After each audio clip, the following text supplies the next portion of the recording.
Hi, Ruth. Hi, Joe.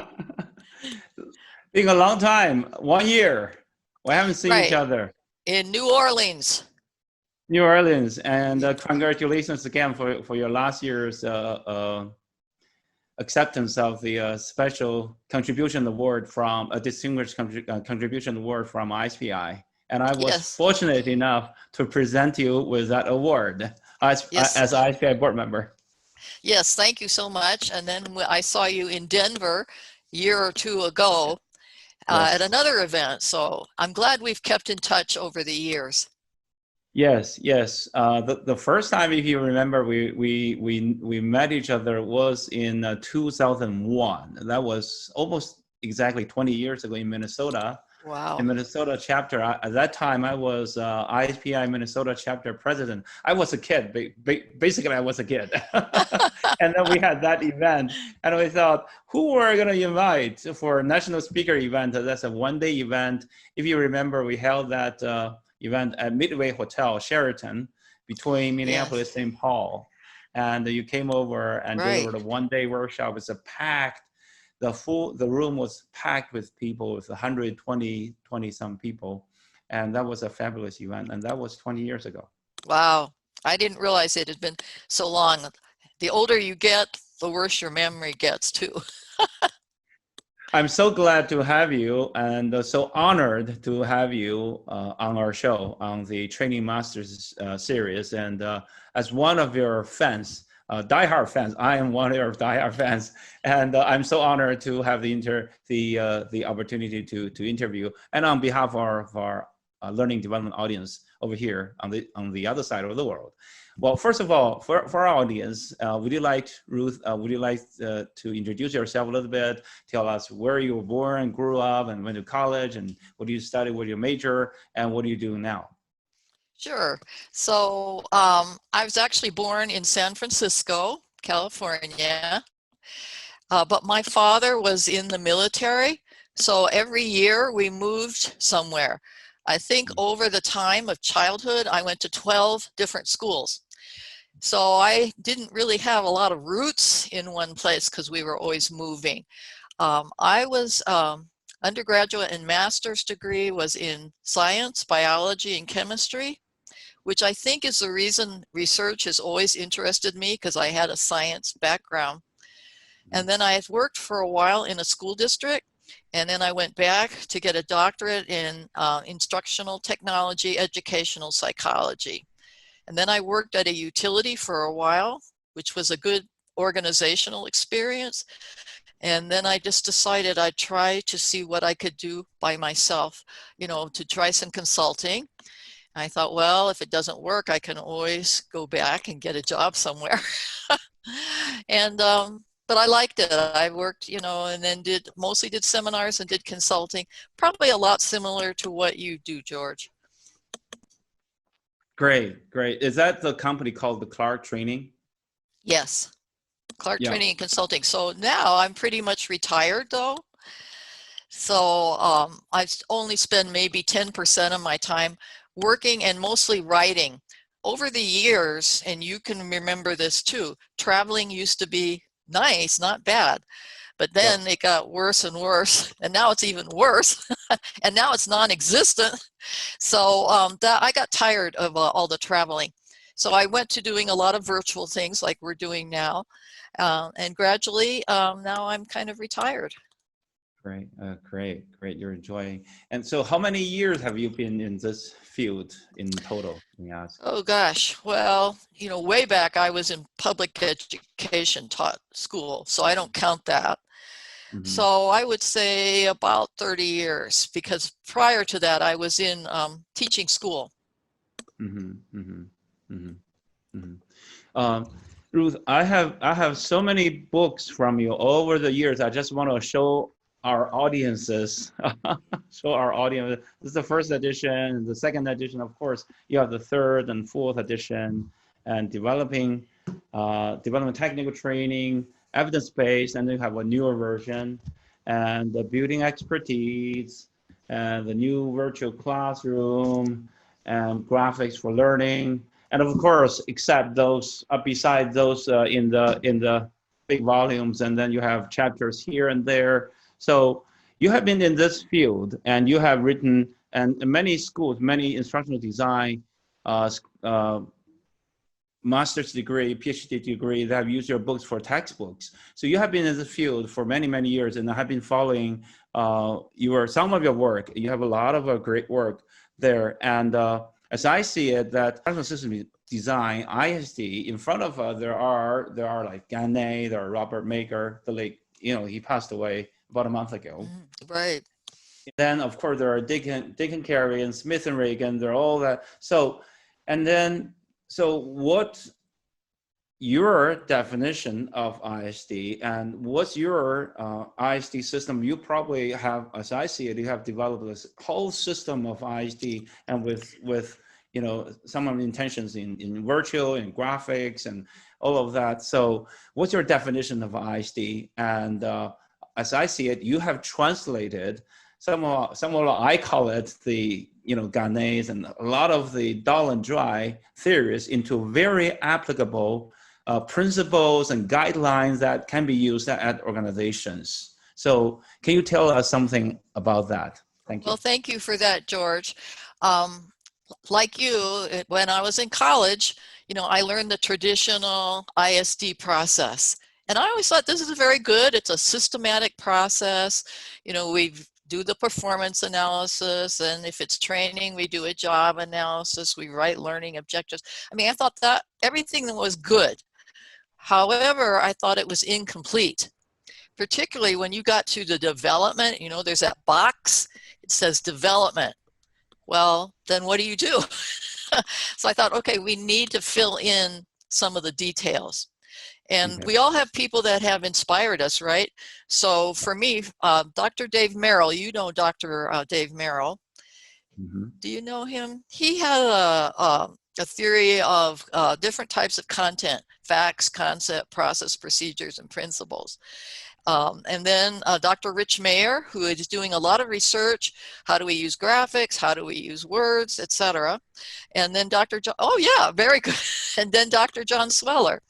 Yeah, you've got it all. Dr. John Sweller, who really started with cognitive load theory. So those people all gave me some research, some inspiration, some ideas. How do we fill in the detail in the ISD process? So what are those? So in the first edition of the e-learning, I just want to elaborate a little bit that in the first edition of e-learning, that there are 6 guidelines and principles of multimedia learning and e-learning, and the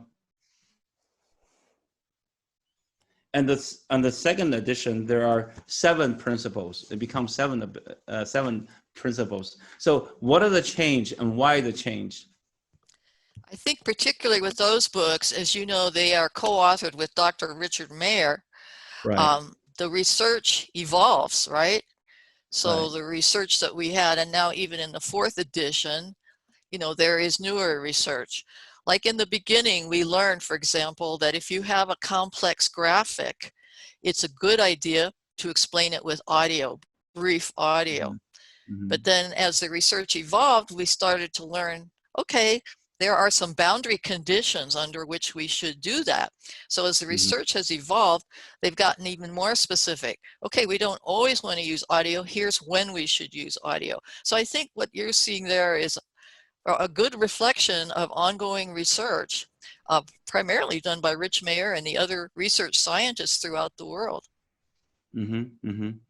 As just now you mentioned the 3 names, and the second one is, can you elaborate a little bit their impact on you, especially the first one? Well, you mentioned 3 names. Right, Dr. Dave Merrill. Dave Merrill. Right. He has written a book. I would recommend it to everybody. It's called, I think, The Science of Instruction. I think that's what it's called. I have it back on my bookshelf somewhere. And I actually studied with him under my doctorate program at USC. And I think what he did that was very impactful was he said, if you are teaching your content, you break the content types down. Some of it is facts, some concepts, processes, procedures, and principles.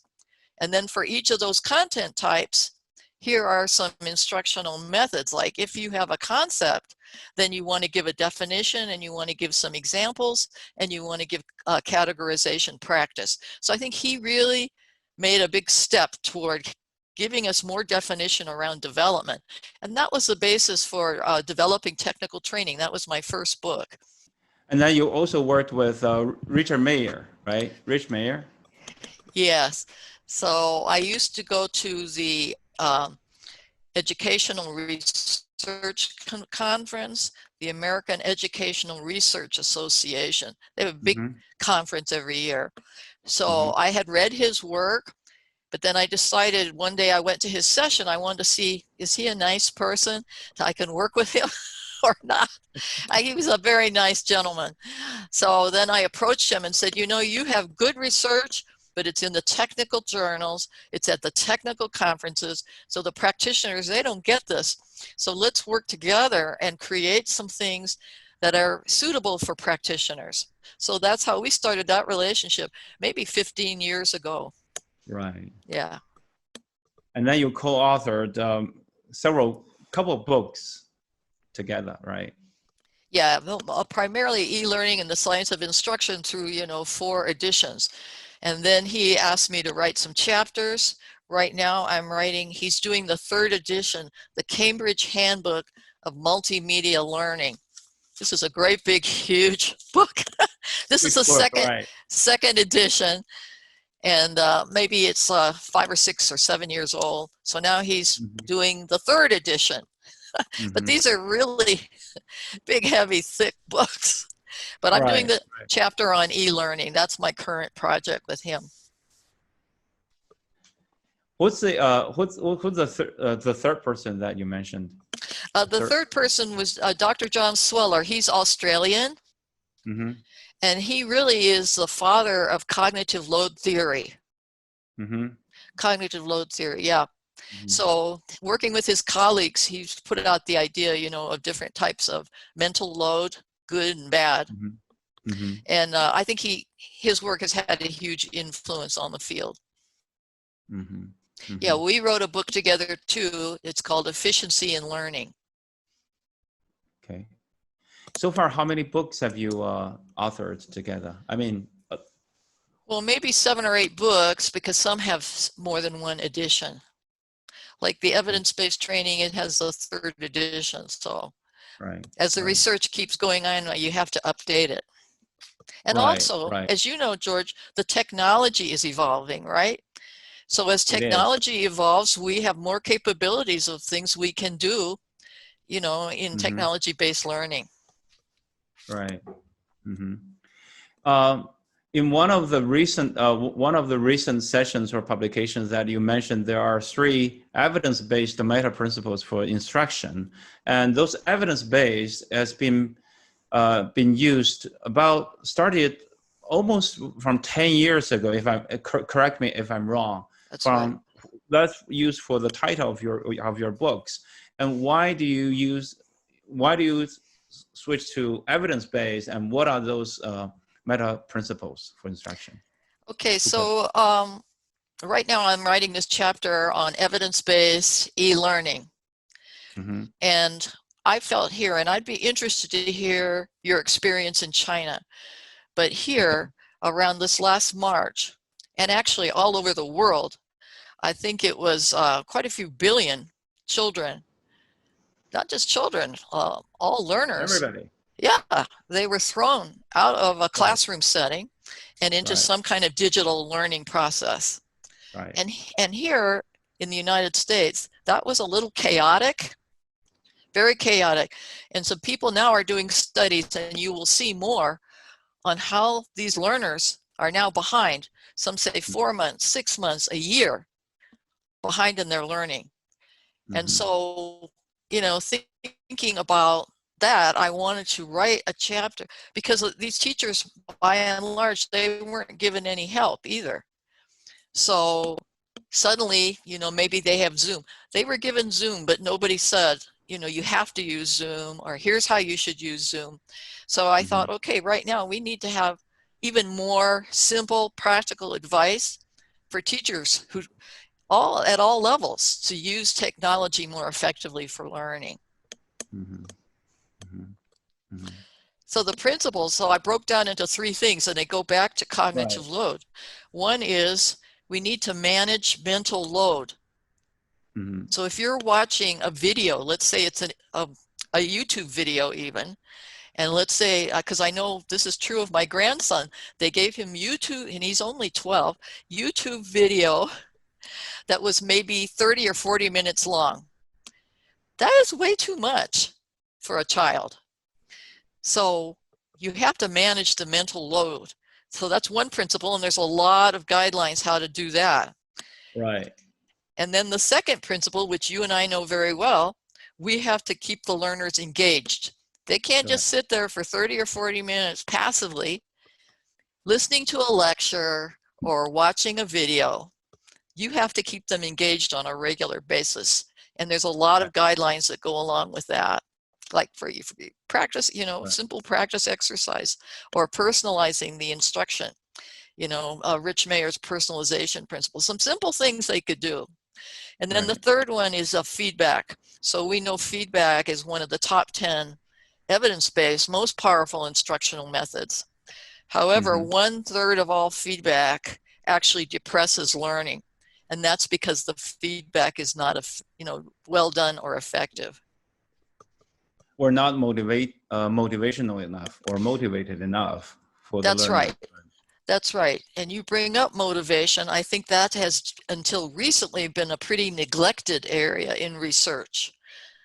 Mostly they're just measuring learning, but now I think they're actually doing better to measure motivation. Right. Motivation is such a, do you think that motivation is so important? Sometimes it can override the rules of cognitive load. Yes, let's take, George, let's take games, for example. We know entertainment games are just massively popular. Right. And so, in learning, we'd say, okay, how can we leverage these games? Well, you may have a game and you may have a standard tutorial, and maybe, the learning is not that much different, but the game is much more motivating. So therefore, the game would be the better choice, right? One of the courses that I've been teaching, I've been teaching your courses with the ATD, ATD courses that you designed for ATD. I've been teaching this course in China for over, this is a student book and this is the instructions book. I've been teaching it for over 6-7 years now, and now I almost stopped teaching it. And so in that material that you also mentioned George Miller, like the 7 plus minus 2, that the rule. And does that have anything to do with cognitive load? It absolutely does, George. Yeah. So Rich Mayer would call that the segmentation principle. And you and I know that from way back. We used to just call it, chunking. But to go back to my chunking, just take the content, but don't, put it all out there. You break it up. If you're on a screen, you break it up into small pieces, or you don't have a great big long video, you segment it down. Right. George, I wanted to ask you to go back. I told you the situation here in the US was very chaotic as far as distance learning. Was that the same experience in China with at all levels of education? Well, so far there's we share the same problem, which is the pandemic, and we share the same, societal changes and challenges altogether. And schools are closed down, and nobody's going to school, kindergartens, and it's the same. Colleges, and they delay and delay and delay. So that's the bottom line for the entire society, because they're kids, and it's the same thing. And also when we go online, suddenly, that was the end of January and the beginning of February. It was almost same. Everybody's pushed online, and everybody's suddenly overnight, with your consent or not, whether you realize or not, you're online. Right. Period. That's it. Because nobody can meet each other. Nobody even get out of the house. I mean, get out of the apartment. So online become the norm, and everybody, nobody knows at that time. Some of us, predicted in the future maybe half our business will be conducted online, and now, as I see it, probably it will become the new norm. A lot of people say the new norm, and new norm probably in our field, probably going online is a new norm, and that will push the technology. It was a chaotic at the very beginning, but right now there are so many tech companies that are competing with each other. There are Ding, there are like there's Tencent, like you cited from Tencent meeting, and Yes. Ding is also Alibaba's. I think it's Alibaba, and then everybody has their own. And then there's Zoom, and then there's iFlyTech. That's Keda Xunfei. That's a very, very high-tech company. So everybody have their own system, and that facilitate, class meetings and groups and gatherings and even anniversaries and even, having a baby 100-day, celebration, they're using, online. So it not only in education, but it really penetrated into people's lives, daily lives. But right now, of course, things are getting a little bit better, and people are getting back to normal, but people are already accustomed to the new ways of meeting each other and delivering information and knowledge and skills online. Well, the main problems I see is as you said in many of the books, and that feedback is so important. And some of the softwares, when you and I do it, conduct like Zoom interview, this is one-on-one.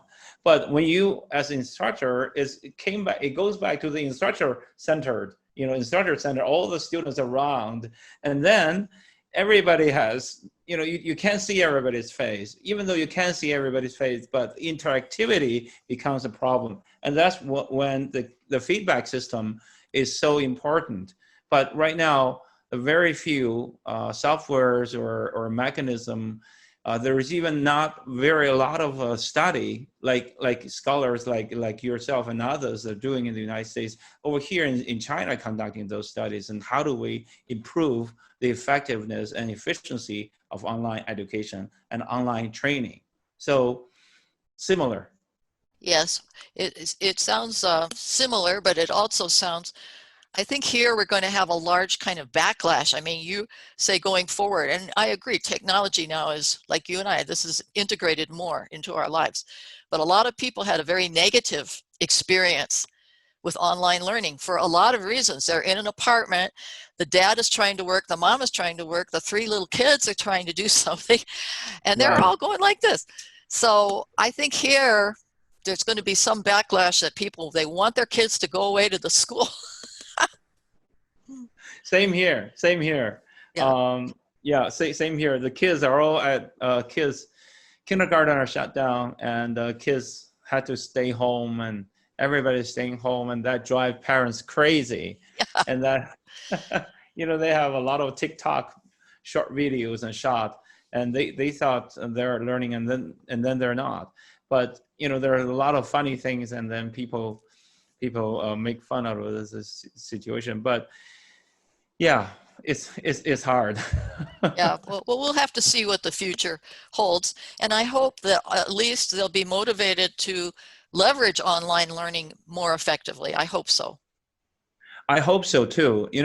When I grew up, as I see it in China, and then there are like satellite enabled, powered satellite educations, but those are very expensive. You have to have studios, you have to go to that studio, and then those soundproof and all that. So it's like conducting some briefings there. It's not Right. learning. So that's so expensive, and the effectiveness is not there. And then later on, when internet was developed, and then people have easier access, but everything else all other problems came, just like tsunamis and then because people are not used to, because we're so used to the old traditional instructor-led training, the ILTs, especially in China. Face-to-face meeting means a lot of things. Because China is a block society, like the old, Confucius, and his way of teaching is to, teaching his 72 students is always face-to-face. And for thousands of years, and people are used to that and built into the genes, and suddenly converting to online, and the new generations, they're more happy than ever, because it's they grew up with. But for people like me and some of my people at my age, is you have to kind of get used to it. Yeah, but even some of the younger people, right now we're debating here in the US, can these students go back to college in the fall or not? So they're trying to decide. And one big factor for the universities, frankly, is money. Because a lot of like if you're a freshman and you're going to have to take online, some of them are saying, forget it. I'm just going to take a gap year. I'm not going. So the universities are going to lose a lot of money. So they want to open up, but they also know that it's probably going to be too dangerous to do so. Same here. The same situation. I think all the businesses and educational institutions, they're all facing the same. But one thing is, I want to say that this pandemic probably will accelerate the development of technology, newer technology. That's something that we haven't seen before. Even we don't know what it is right now. But I think like in the future, like there are 3D printing. And then maybe in the future, there are new ways of connecting each other. We saw some of them in the sci-fi movies already. They're like 3D, figures. They're all optical figures, and then maybe we don't know. Right. I have a good colleague. She's a co-author on this chapter I'm writing, and she's working exclusively in interactive virtual reality. And she showed me some demonstrations of what they're doing. It's very exciting. VR, the ARs was a very hot topic in China like 3 years ago, and then VR and AR became so hot, and then people realized it was so expensive to develop. It was that's changing. That's changing now. It's getting changing. Yeah, you're right. But it's like all technology, George. It's not for everything. Rich Mayer did a research study. It was on how blood circulates, and one was the interactive virtual reality.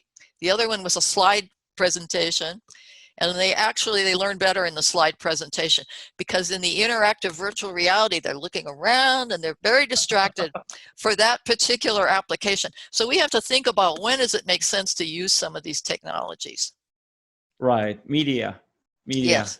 Right. Yes, media is so important, but it doesn't carry the knowledge itself. It is just one way, a tunnel to a transport, basically. Right. And so we're talking about, Ruth. We're talking about the. I'm coming to the next question. Is that you have been using graphics, in ISD in instructional design is so important, and you have made a lot of presentations.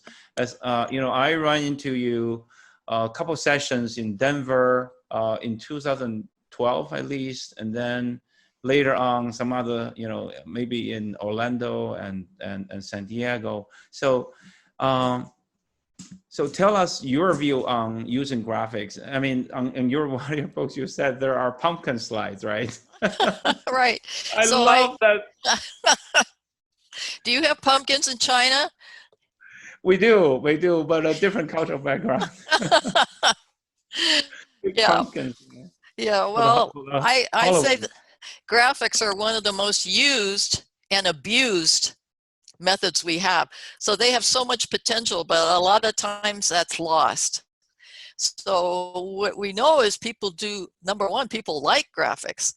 And number two, they have the potential for learning. But if you have irrelevant graphics and distracting graphics, that can actually degrade learning. So number one guideline is to use relevant graphics. And the number two guideline is keep them simple. So you and I were just talking about all these new technologies we have, and now it's easy to do the animation, and it's easy to do the YouTube video and do all these complicated Right. things, but that's not always the best thing to do, because we're going to go back to what we talked about before, which is mental overload, cognitive overload. And if you Right. have a real complex visual, do you really need it to express that idea? Because it overloads the learner's brain. So a lot of times, you know, less is more. That's the statement we use here. Less is more. Less is more, and also in both Chinese and English languages, and then there is one expression is one picture saves thousands of words.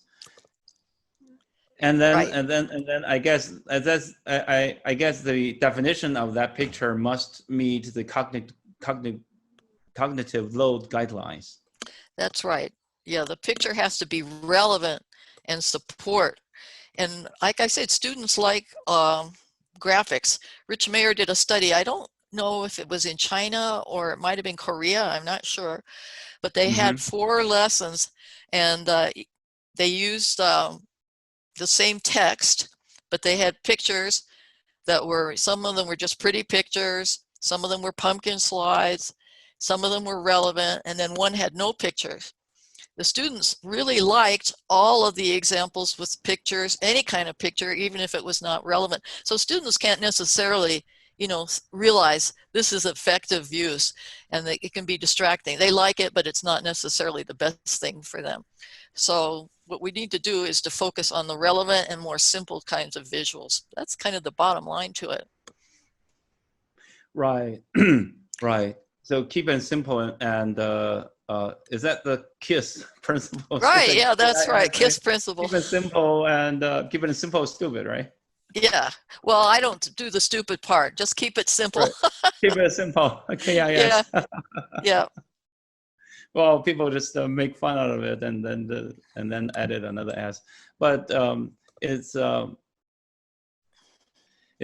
very good topic, because the graphics is so important. I can tell you that in China, and you know, there's so many companies and so many people are good at so good at making PPTs, you know, PowerPoints, and Right. then they always like to add a little decorative graphics there, and then some of the graphics are like GIF graphics, and then there are moving graphics, like distracting, like this, you know, like my hand. Oh, yes. Move. Yeah. And then at the corner of the slide, and then some executives, the little figures and climbing the ladders and something like that. Those are great distractors, but it happens so much. It happens so much. And 10 years ago, I always wanted to translate one of your books and to tell them that, but we're not there yet. We're not quite there yet. I mean, in terms of pursuing the methodologies or theories and behind all these practices and applications. So, But George, I think that's true everywhere. Everywhere. People are not necessarily, we talked earlier about the rejection of science in the pandemic, but we have that in our field too. Some people, they don't care about the research. It looks pretty. That's fun to put a little moving thing on my slide. So that's what they're going to do. Talking about science, Ruth, I brought up this magazine. This is a magazine. This is a training magazine. This is an American training magazine, and in 2000, this is issue of 2000, an April 2000 issue. And of course, this magazine, I know them a little bit more, because their office is like 6 blocks away from where I was. I was in downtown Minneapolis, and they're called Woodlake publications. Anyway, and then on this issue, you can see from the cover that the attack on ISD. The question I want to ask, and also you also addressed in one of the books that you also discussed, is ISD dead? tell us your opinion. Is ISD dead? I mean, this is probably an old topic, but right now it kind of emerging again because there are people who are talking about lean and agile and ISDs and quick and easy. And then there are micro courses. They kind of try to stay away from the traditional ISD. And then they kind of magnifying the shortcomings of ISD and try to not use it anymore. So tell us your opinions on that. It's a good point you make, George, because as we know, things are evolving very rapidly now. Technology evolves, new products evolve very quickly. So it's very hard maybe to follow the rigid methodology that probably I was, and you probably too. We were raised, we do the job analysis. Well, maybe the job analysis can take, days and weeks. And by the time you finish that, already the product is out and it's too late.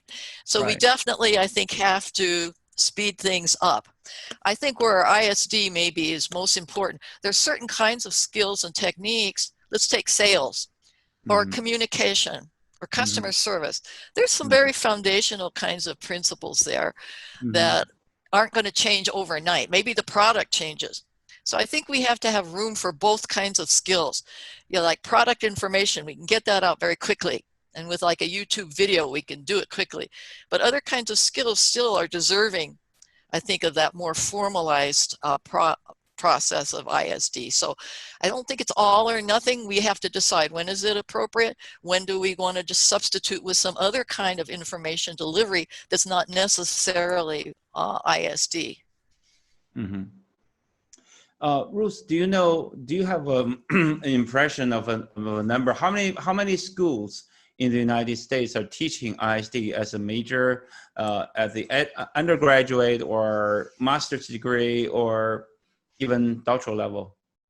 Well, that's a good question, George. And I'm going to say I'm certainly not an expert, and you might know better than I do on what universities are doing. I mean, you and I know of at least 5 or 6 major universities that particularly specialize in ISD, like Boise State does, and where I went, USC did, and Florida State, in Georgia. There's certain centers where they are really focused on it, and then other places probably not so much. So I don't really have a number. Maybe you know. How many do you have a best guesstimate? How many instructional designers, like freelancers, there in the United States, practitioners? Actually, I think there's quite a few. Maybe they don't necessarily call themselves instructional designers, but at least a lot of my colleagues, some of them are working. One of my good colleagues, he is the Amazon. He's head of their international training. This other colleague I just mentioned to you, she's working with a small company. They were developing the interactive virtual reality, but they had no instructional idea. So they were doing all this stuff. And so she gets in there and tries to guide them with the kind of principles we're talking about. So I think there's quite a few out there. Yeah. I think instructional design should be everywhere. I mean, it's embedded in people's daily working lives. That's right. And even simple things, George, like performance support. And we may move a lot more to performance support, and we can use these technologies. Well, if you just take YouTube, for example, YouTube, I think, is one of the main informal and formal channels. If you want to learn how to do something, like sometimes I want to do some kind of a recipe or cooking, or sometimes I want to just do, some kind of repair. Where do we do? We go and look on the YouTube and see how to do it. That's a very powerful learning channel, informal. Yeah, I do too. Yeah, I think we all do. If I run into some medical problems or here and there, if I want to buy new air conditioner or new dryer, I just go online and then ask. In China, we have called Zhihu is a knowledge website, and you can ask questions. There's a huge repository of answers, and it's like an online encyclopedia. And everybody can go out there and rate it and all kinds of answers, and they're really experts there. They're really good experts out there. Yeah. Absolutely. Yep. Anyway, The next question I want to ask you, Ruth, I want to talk about a little bit about learning styles. And a couple of years ago, I was astonished and to learn that you have some new findings on the learning styles. And later on, I know that you have kind of departed from learning styles, and it doesn't show the evidence like learning styles and really facilitate learning. So what are the backgrounds and what are the reasons and what are the process and well to help you draw that conclusion? Well, first of all, as you know, George, learning styles is a very charismatic idea. People love it. And here, I don't know what currently, but certainly in the past and somewhat now, a lot of money and resource is spent on the books, different kinds of test assessments, different kinds of training having to do with learning styles. And then a number of researchers tried to investigate this. Like they would maybe give you that test and they would find out, okay, I'm a visual learner or I'm an auditory learner. And then they actually gave you different types of instruction that used more visual, used more auditory, used more kinesthetic. And what they found is there was just no correlation, and it didn't matter. Whatever you thought you were, it didn't matter because you still weren't profiting from that kind of instruction. So basically, the bottom line is you're kind of wasting money and resources. And instead, we have evidence-based research on what's the best way to use audio, when should you use audio, what's the best way to use graphics, etc. So, you know, a lot of people were very upset when I talked about this 10 or 15 years ago. Lately, I haven't talked to anybody about it, so I don't know how they feel today. But there was a lot of upset people because it just feels so right and so good, and they loved it. Right, But right. why waste your time on, well, I could give some examples here in the US with this pandemic. You know, certain people were recommending some kind of drugs and things, which turned out by evidence to be completely worthless. So why do you want to spend money and time on something? It might even do you harm, but it certainly didn't do you any good. I won't get too specific, but you know probably what the example I'm talking about. Right, right. Drinking the detergent. Right. Well, anyway, the learning styles, you know, when I studied it, and then Dr. David Kolb is one of the very important figure. He has like accommodating, diverging, converging, and simulating those four styles. And then they have the experiential learning circle.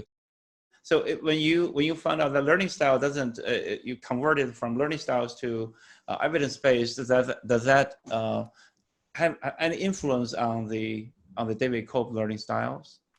It's a good point you make, George, because we're using the term learning styles, but actually that can be a variety of different things, right? So one, maybe I'm sure you're familiar with the Myers-Briggs, right? Has been very popular in the US, the Myers-Briggs. So, you know, you find introversion. MBTI Yes, yes, type of indicator, right? right. So I think people like to take little assessments and find out, I fit in Right. this box or I fit in that box. But in reality, I think, and there's probably some validity. For example, I think there is some research behind introversion and extroversion. But how does that actually affect our learning? I don't think we know that really. At least I haven't read that literature. So I just think we have to be clear. The main learning styles that I have been really against is, you know, the audio, visual, and kinesthetic, that Right. particular version of learning styles. Some Right. of these other ones, I think it's a good idea that you recognize not everybody's the same. But Right. the most important individual difference from cognitive point of view is actually your prior knowledge. We know the prior knowledge is the main important thing to modify, you know, our instructional strategies, not learning styles. It's, the prior knowledge is that I do agree with you that learning style is probably your version. I mean, in the instructional design version and in Dr. David Cope's field version, there are two different definitions, and probably there are kind of a characteristic or characterization test or something like that. and how to build up their experience and something like that. But there are some correlations, but not that much, as I understand it. Because I always have this question, so I'm so glad I have this opportunity to ask you about it.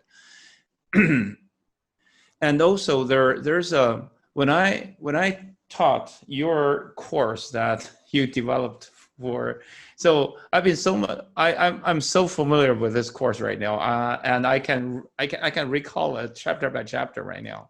I mean this one that you developed for ATD, and so in one of the working memory and long-term memory, and for over years, I always been struggled. I always been asked actually to define training, and one day, just like the lightning strike, I was like, short memory, long-term memory.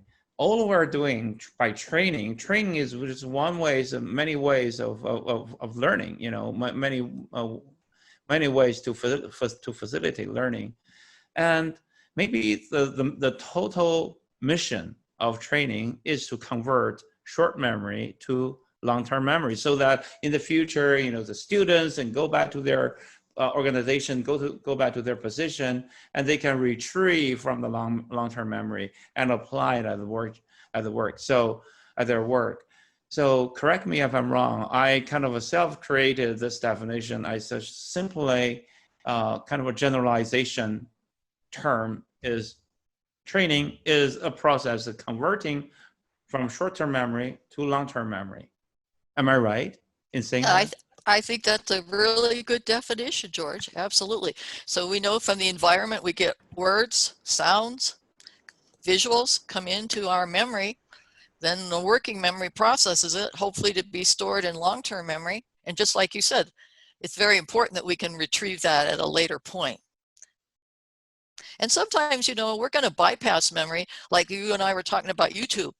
You know, right. I don't care, you know, I don't really need to learn everything about how to do a repair, but I can just watch that thing and then I can go do it. And then tomorrow I probably couldn't do it again. It's just a performance support at the time. But that also is a form of learning. I mean, it's more temporary. Maybe you don't keep it in your long-term memory. Sometimes I'll write down the steps. So then when I go out and do it, I can do it. So sometimes short working memory can linger on, can stay on for some time, and then, well, eventually those, like if I watch the YouTube like 3 times and 4 times and I do it again and again, like reiteration, and then does that, like, you know, the reinforcement, and then kicks in so many times, and then does that eventually becomes long-term memory in our brain? Absolutely, George. So that's what we call automaticity. So you can think back maybe when you learned how to drive, you know, at first or if you learn a language, you're learning a foreign language. At first, you know, you're very slow, but then you keep repeating, and eventually it gets hardwired actually into your long-term memory, and you don't even need your working memory. I mean, right now, if you're speaking Chinese or you're speaking English, you don't have to retrieve what's the rule and what's the word. It's just automatic for you, which is wonderful. So that is with a lot of repetition, automaticity. And it's great. You know, I don't know, did you learn English as a child? Because children, I think, are very able to adapt language and skills when they're young. Exactly. I started to learn English when I was at grade 3 at the grammar school, grade 3. And that was in 78. 79. And I was so amazed with my first English lesson. And I clearly remember, I was like more than 40 years ago. And I still remember my first English class and my first English teacher. You know, we were all like little students and put our hands on our back, or sit on our back and sit on our hands. And then you have to sit up, and then our teacher comes in, we all stand up, greet our teacher, say, good morning, teacher. And then in English, actually, later on in English, but the first class, I forgot the first class how we stand up or not, but we always stood up later on and then to greet our teacher in English. Good morning, teacher, or good afternoon, teacher. But the very first English class in our first English class teacher was Madam Zhang, and she was not tall, a stout woman, and very nice, very nice. And she pulled out a ruler, and she draw like the lines. She draw 4 lines, and then she wrote 1. She said, English is a spelling language. You have to spell it, not like Chinese. In Chinese, number 1 is just a stroke.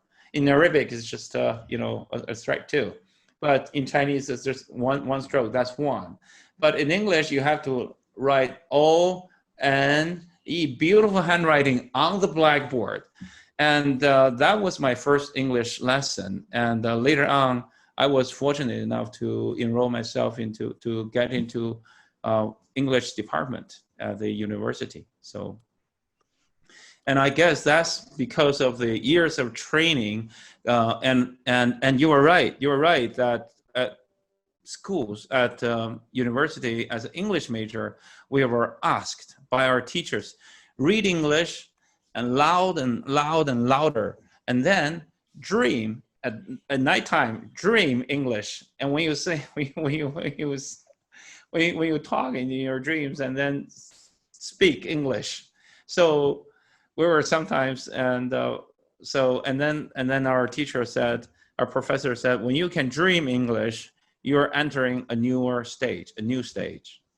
So I guess that's kind of evidence, like years of training. Yeah, absolutely. I have tried for years to learn Italian because I love Italy and I like to go there.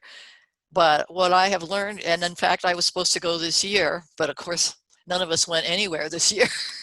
And right now we're not going either. Right. Because I believe ultimately to learn a language, especially at my age, you have to be immersed. So I know a lot of grammar, I know a lot of words, but to actually get the automaticity of the flow of the language, I have to get immersed into that experience. I have to be in a place where they're speaking Italian all the time. Right. And also, when I taught the long-term working memory and long-term memory, and I thought that our computers and our cell phones are mimicking our human brain structure. Is that correct? I mean, like computers, they have RAM, random access memory, and then that's our short-term memory, working memory. And then the long-term memory, they have the hard drive to store all that extra information or needed information.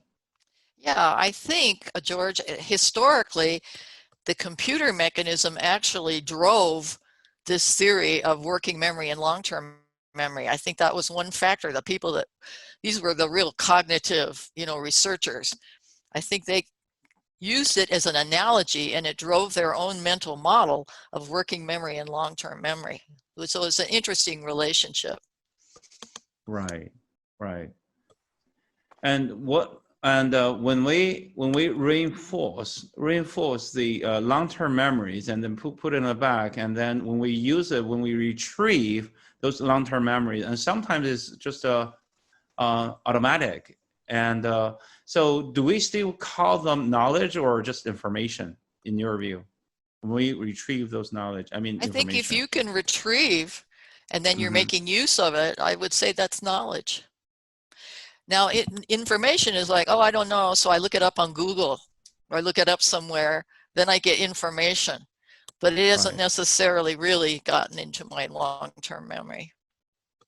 Right. Information, I also made some distinctions between information and knowledge. And my version is information is data. And I actually taught this in the class. And knowledge is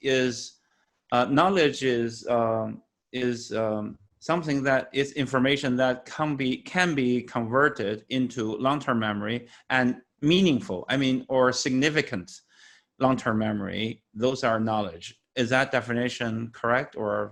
Yes, I think you're right. I think when you have knowledge, it is, as you say, meaningful, and it allows you to actually perform some skill or solve some kind of a problem that is, you know, a relevant type of information. Mm-hmm. So I have to go pretty soon, George. Yes. So did you want to, should we talk a little bit about the pandemic? Sure, I will.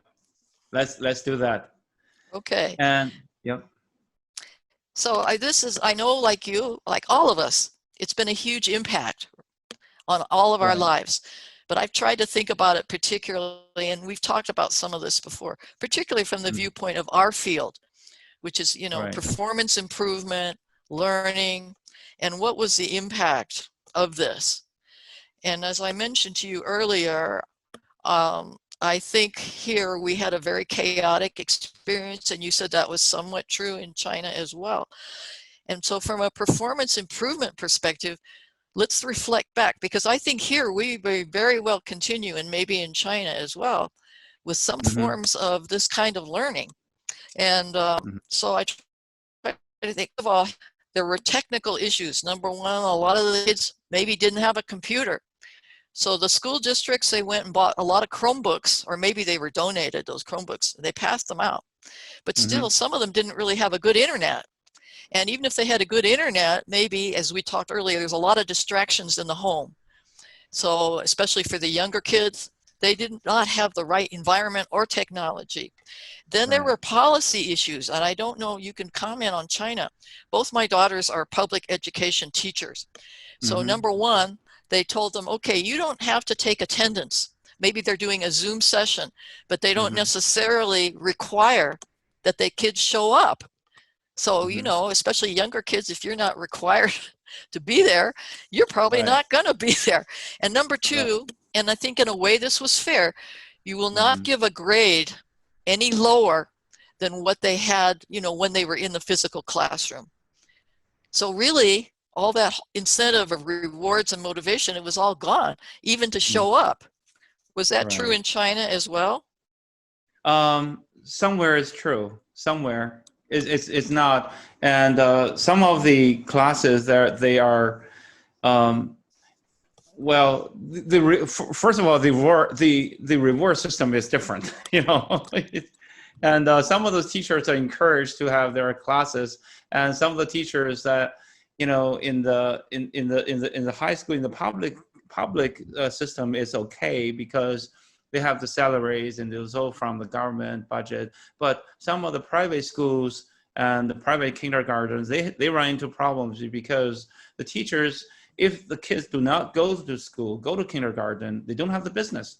They don't have business because, you know, parents pay the tuition on a monthly basis, and some of them pay on a school year basis. But if they don't go there and they have nothing else to do, they're forced online. And then, but the requirement is still there. They have to get the curriculum taught, and they have to teach the kids, but they have to make up those time lost during those chaotic times. But right now, and then they're not getting any incentives to do that extra job because they do a lot of extra job. And now situation a little bit different because not every parent want their kids to go online because they got online already. And there's so many in the society, there's so many educational programs and paid educational programs, and the parents already enroll them into different, you know, in this type of English and that type of English and that type of, you know, a math class or a Chinese class and all of that. And then their schedule like packed with skating, swimming, and drawing, and music and piano, and percussion classes. They're all very busy. And then back to the what they should be learning at school, and then say we don't have time to do that anymore, and we don't have time. And then but the teachers have to teach it. Otherwise, they have to keep the business going on. And now things are getting back a little bit better, but the online business is really booming. So it's a little bit different. Yeah, it sounds like a little different situation because also my daughters were told, do not teach anything new. Like if you are teaching math, don't Uh-huh. introduce any new skills or any new content because, you know, some kids aren't there. So just do review. So for months, they just did review, review, review. So the Right. skill did not go forward. It was a Right. it was a real problem and may continue. The teachers didn't get any kind of help either. Like they Right. say, okay, here's Zoom, go ahead, use it. But they never Right. were given any kind of in-service or training. Here's some things you can do with Zoom. They were never told that. And they didn't have to use it. Some teachers said, I'm not even going to do this. Right, right. That's one of the problems that you mentioned earlier, that everybody was forced online, a little bit chaotic in both countries. Everywhere, I think, is that instructors are not trained to deliver online classes. And a couple of weeks ago, I interviewed Bob Pike, and he's Yes. using Bob Pike, yeah, and he's doing a lot of online teaching, and he's been doing TTT for years. And now his assessment is that we ought to teach our instructors to teach online classes. And one of the key challenges to teach online classes is to keep them engaged, like what you have said, you know, the cognitive Second load, principle. engage, and the three principles, and get a feedback system. So everything needs Absolutely. to be But what's interesting, George, when you think about it, a lot of education teachers in the classroom, they're just, I don't know, you can tell me about China, but here in the US, they're, you know, talking, talking, talking, talking. They're not really keeping the kids engaged either, but the kids are sitting there, you know, and looking like they're paying attention. right, So it's a basic principle of engagement, no matter what media you're in. But you're right, they absolutely need to have training, and they provided at the district level, and these are big organizations, they didn't really give the teachers any guidance as to here's some things you can do, you know, to get the right, kids engaged and to keep the lessons short. So, and I right, don't know if they're going to. I think right, everybody's hoping though they'll just go back to the way it was. So we'll right. see. Yeah, I Yeah. think those information segmentation or the information chunking is also key.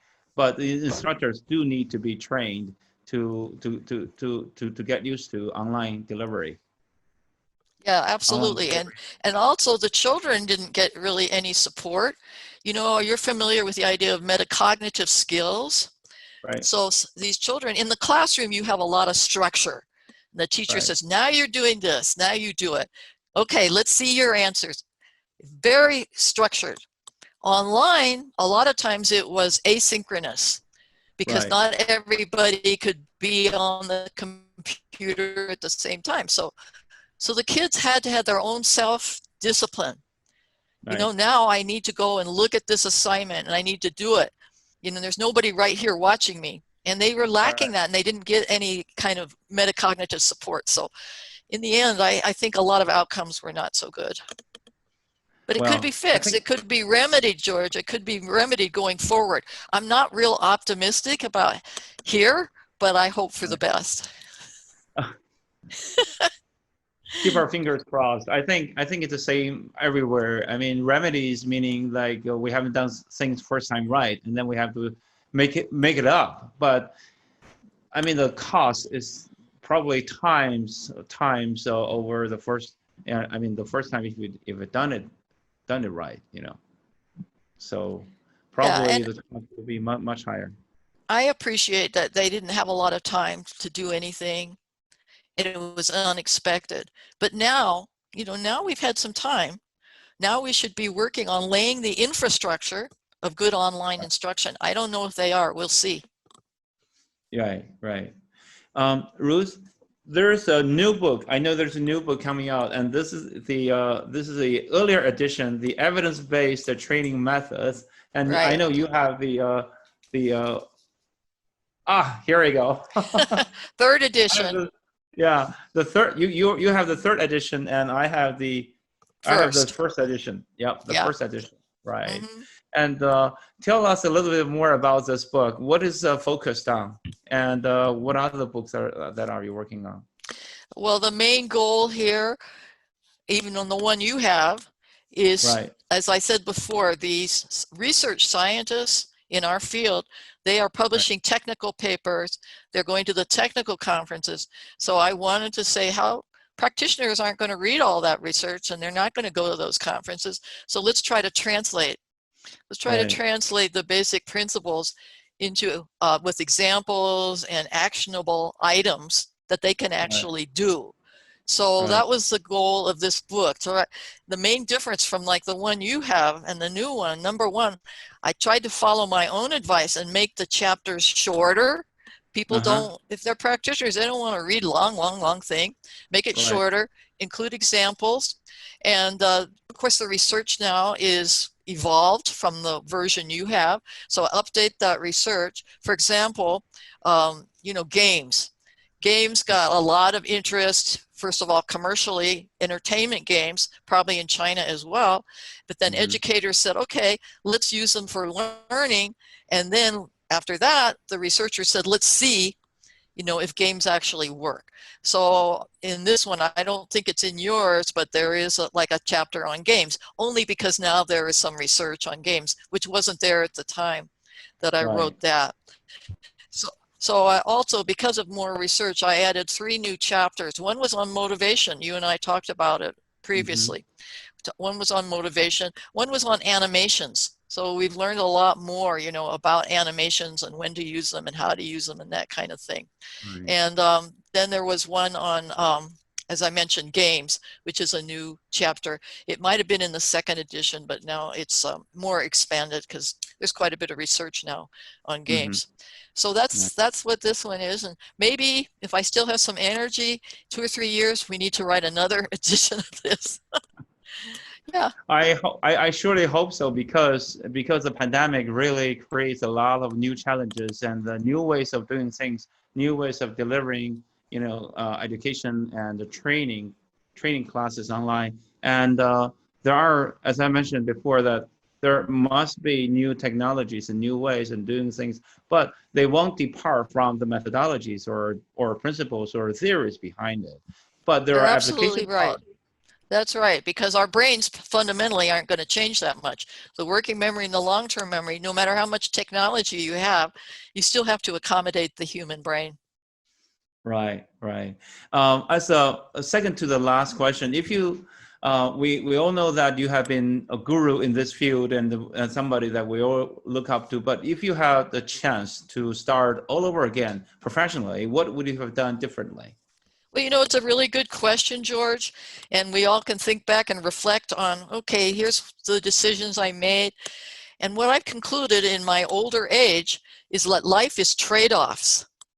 So I decided, pretty early on, I just decided to try to go like you, independently, and, try to do consulting on my own. Mhm. But what I realized is I did miss, like my colleagues, and you probably have some too, if you work in a large organization, a large technology organization or Amazon or a place like that, you have a lot of people to work with different kinds of skills. You also have the opportunity to do much bigger kind of interesting projects. So, it's a trade-off. I would say, maybe it would have been good. I did work in a utility, but the utility was kind of a pretty old-fashioned kind of business. It would have been fun to maybe spend more years like in a company like Intel or some technology Right, things where right, I could work with teams, because I think most of the work we want to do, especially with new technology, you need a team. You need a variety of experts to really make that happen. So I think, that would have been maybe a better thing. But the other side of it was I could be independent, and my boss was just me. So I had that flexibility and freedom. Pretty soon you get used to that. You know that probably from your own experience. You get used to right. charting your own course, making your own decisions, living with the consequences, and not being told, you have to do this. So I think it's just trade-offs, but I would advise younger people at least to try to get as many in the beginning of their career, lots of different kinds of experiences, working on different multidisciplinary teams, different kinds of projects, different kinds of technology, because I think that gives you a very broad opportunity. Great, great. You also answered my next question. That is, what are your Yeah. closing statement? What kind of advice do you have for the young practitioners? Do you have any more? I mean, just Well, I think that's a very good. the main thing is, I think, to open yourself up to a lot of different experiences, ideas, take a multidisciplinary view, get experience with all the different technologies, the emerging technologies, and what you and I would, of course, always say, keep in touch with the research because that's evolving Yep. too. Right. Yeah. Last question, Ruth. How many books have you authored so far? Authored or Well, I think co-authored? 7 or 8 books, but some of them have multiple editions. So I don't count that as a separate, like e-learning, the science of instruction has 4 editions now. So, you know, I found that writing was always a good way for me to learn. You know, if you have to write something, you read all that research and then you translate it into your brain. That's how Right. you learn. For me, that's how Right. I learned. Because maybe if I'd been in a big company with lots of colleagues around me, that would have been a better way to learn. But for me, it was from writing. Right. Right. Thank you. Oh, one last thing about this book. I know that the publisher asked me to write an endorsement. Did they use Yes, it? Did they use they it? Can did. you find? It's right on They the did. back of the book, and I'm going to send you a picture of it. And it has your Please. name right here. Yeah. And Thank it's you. a very nice endorsement. So thank you for doing that, George. My pleasure. My pleasure. It's such an honor. Thank Thank you. you. Thank you, Ruth. And let me keep in touch. Let's see how our lives all evolve here over the next few months. You bet. You bet. Thank you, Thank you, Ruth. George. Thank you. That's my interview with Dr. Ruth Clark. As you can see, she's really one of my favorite models, and she's really like a shining beacon light out there guiding our future in career development. And she is such a figure in the learning development field that she is regarded as a leading figure in the instructional system design field after Robert Ganet.